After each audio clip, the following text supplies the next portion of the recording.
అదే RTV app వార్తల్ని క్షణాల్లో చదివే అవకాశం ఉంటుంది. ఒక న్యూస్ పేపర్, ఒక టెలివిజన్ ఛానల్ మీ చేతుల్లో ఎప్పుడూ ఉంటాయి.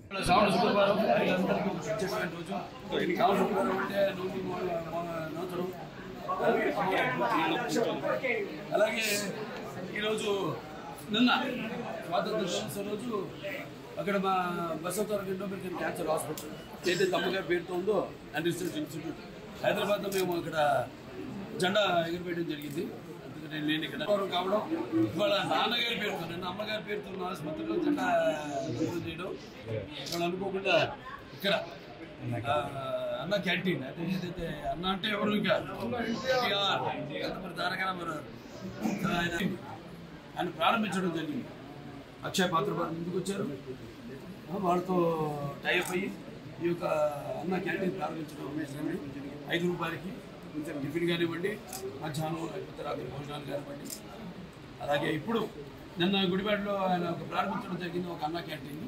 ఇవాళ రాష్ట్రం మొత్తం 100 క్యాంటీన్లు, 99 క్యాంటీన్లు ఇవాళ ఈరోజు, అంటే 99 100 క్యాంటీన్లు. ఇంకా అంచెల వారీగా రాష్ట్రం అంతా కూడా ఈ యొక్క విస్తరించి ఈ యొక్క అన్న క్యాంటీన్ని ఎలాగైతే పూర్వం అలాగే ఈ అన్న క్యాంటీన్ని నడపడం జరుగుతుంది. ముఖ్యంగా ఈ యొక్క రోజువారీ కూలీ నాలి చేసుకునే వాళ్ళు, అంటే ఆర్థికంగా దారిద్ర్య దిగువ రేఖ ఉన్నవాళ్ళు, కష్టపడి రెక్కాడితే కానీ డొక్కాడని వాళ్ళకి మరి ఈనాడు ఎంతో పుష్టికరమైన ఆహారం. మీకు తెలుసు అక్షయ పాత్ర వాళ్ళు అంటే మా క్యాన్సర్ హాస్పిటల్ కూడా వాళ్ళు చేస్తుంటారు. వాళ్ళ అంత నాణ్యంగా ఉంటుందో వాళ్ళ, అలాగే ఎంత పౌష్టిక ఆహారం. 2 ఒకటి ఆహారం, నీరు. అది ఆహారం, అన్న క్యాంటీన్లు, నీరు. మరి ఈనాడు హెచ్ఎన్ఎస్ఎస్ ద్వారా వల్లపల్లి ద్వారా మనం నీళ్ళు అందించడం జరిగింది. అన్ని చెరువులు కూడా డైరెక్ట్గా హిందూపురం పట్టణానికి ఈ యొక్క దారిని సమస్యలు తీర్చాము. అలాగే ఇంక ముందు పనులు ఉన్నాయి. మీరు చేసుకున్న అదృష్టం మళ్ళీ మీరు తిరిగి తెలుగుదేశాన్ని పార్టీని అధికారంలో తీసుకురావడం. సో ఇవాళ అన్ని పనులు చంద్రబాబు నాయుడు గారికి మన హిందూపురం అంటే ఒక ప్రత్యేకమైన అభిమానం. వెంటనే ఆసుపత్రి కూడా డెవలప్ చేయాల్సింది ఉంది.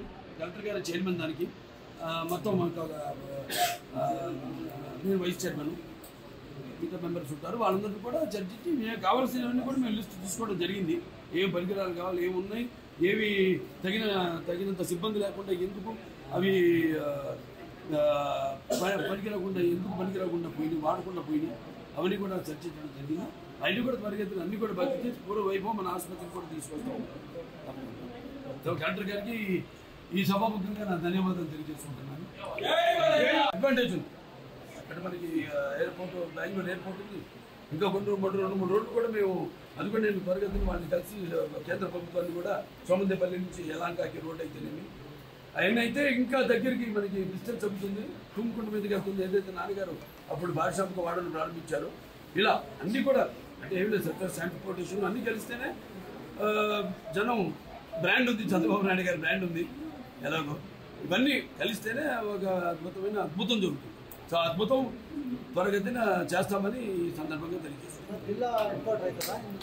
చూద్దామండి, తీసుకెళ్ళా ఆయన కృషి తీసుకెళ్ళాం అంతవరకు. మరి అటువంటి నిర్ణయం తీసుకుంటే దాన్ని మేము కట్టుబడి ఉంటాం. పేరు మాత్రం అదే ఉంచమన్నాం. నా పేరు తన సత్యసాయి జిల్లా పేరు మాత్రం అదే ఉంచమన్నాం. జిల్లా హెడ్ క్వార్టర్స్గా పరిగణించమన్నాం. దానికోసం మేము కృషి చేస్తాం. మరిన్ని వీడియోస్ కోసం ఛానల్ ని సబ్స్క్రైబ్ చేయండి. లేటెస్ట్ అప్డేట్స్ కోసం వాట్సాప్ ఛానల్ ని ఫాలో చేయండి. అండ్ లింక్ డిస్క్రిప్షన్ లో ఉంది.